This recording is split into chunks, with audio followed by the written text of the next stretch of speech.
There are several ways for a father to lose a child, all excruciating. But the dads you're about to meet are suffering a special kind of hellish frustration. One day they have beautiful sons or daughters, and the next day the child is gone, spirited across the globe with no way to make contact. And what follows is a trip into a diplomatic black hole where all that stands in the way of a reunion is the government of one of America's closest allies. Here now is Abby Boudreau for this Nightline Investigates. In a country half a world away, we went in search of these missing American children, some as young as 3 years old. All of them taken by Japanese mothers from American fathers and now living in Japan. How many of you had your children taken from you and now they are somewhere in Japan? There are currently 140 American children there, cut off from contact with an American parent. I haven't even heard my kid's voice in a year and a half. It's a black hole for child abduction from which no child has ever returned. Paul Toland, a Navy commander, hasn't had contact with his daughter since she was 9 months old. She's about to celebrate her 9th birthday. We went to Japan armed with photos, missing posters, and last known addresses. We found some children hidden in plain sight, like Commander Toland's daughter. Erica Toland was just a little baby when she was taken off a U.S. military base in Japan by her mother. Years after she was taken off the base, her mother committed suicide. And ever since, she's been raised by her grandmother in Japan. We spotted Erica with the help of a private investigator that Commander Toland has had tracking her for years. We wait until Erica's dropped off at school, then we approach her grandmother, Akiko Futagi. Stop it.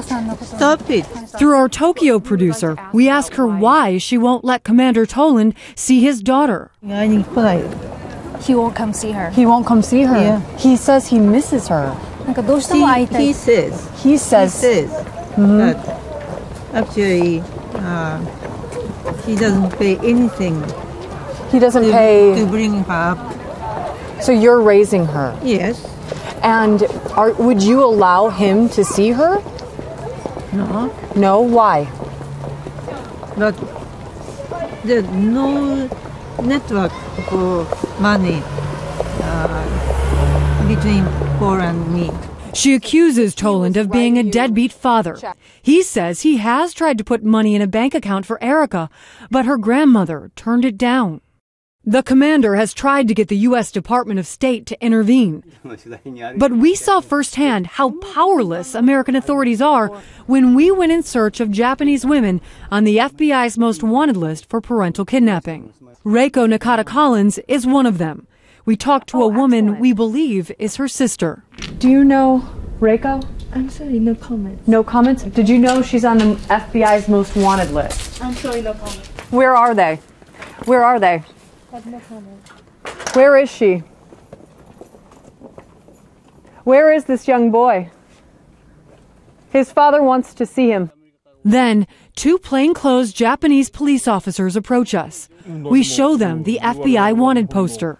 We are the Japanese police, and she's not violating any Japanese law, so she cannot do anything. So because she's not violating any Japanese law, even though she's wanted by the FBI, you're not going to do anything about it? Can't do anything. And it turns out that is true. Japanese law does not recognize U.S. custody orders or arrest warrants, leaving the U.S. government helpless in these situations. In one instance, a mother who admitted to abducting her child sat down to talk with us. We agreed not to show her face or use her name.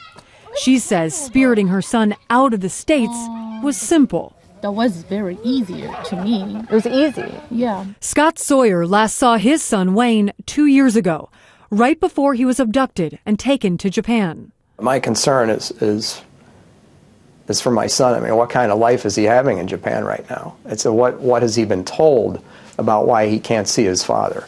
Sawyer and his wife had problems in their once happy marriage after their son Wayne was born. She had said repeatedly, I want to take the baby to Japan, and I knew that if that happened, that they wouldn't come back. Sawyer filed for divorce. According to court documents, Sawyer told the judge that his wife was a flight risk. She was ordered to turn over her passport and to not leave the country with their son. Still, during an unmonitored visit, she packed up her apartment and their young son and boarded a plane to Japan. One day later, an email from his ex-wife. It says in part, "Now it's time to start this game in Japanese rules. If you report me to the police, you can't see Wayne." Within moments of showing up at her parents' house, we see her leave the driveway with Wayne on the back of her bike. When they get home, we approach her. My name is Abby Boudreau. I'm with ABC News. We know all about your story, and we wanted to talk to you about it from your. You know about Yes. his story, you know. She tells us she's happy to talk, and we followed her to a nearby park. I changed my whole life to get married with him. She says married life in the U.S. was difficult, and that her husband refused to let her visit Japan with their son. But he said absolutely no. She tells us once her husband filed for divorce, she felt abandoned. Do you consider yourself a kidnapper? That was at the time. My choices was just two: kidnapper or die. Die? Right. I can't live in Los Angeles. Okay. So you did what you had to do, you felt. And then she tells us exactly what we traveled so far to find out. The judge asked you to turn over your passport. How did you do it? That was very easier to me. It was easy. Yeah. The Japanese consulate told us that they only issue passports to minors with the consent of both parents. Still, she was able to get one. I explained the Japanese embassy. I lost it. Okay, so you told the Japanese embassy, I lost my passport. Then she admitted giving the consulate a fake name for her son, and they didn't double check. Back in the U.S., we showed portions of this interview to the State Department. It's very, very frustrating for me. Some might consider this a national security threat. That could be. Japan has not signed the Hague Treaty that protects children from international abduction, so the U.S. government has no legal recourse. Still, the fathers feel their country has failed them. The president considers it a priority. Secretary Clinton considers it a priority. Isn't that enough power? It's not a question of power. It's a question of persuasion. Japan has to do the right thing. For Nightline, I'm Abby Boudreau in Japan.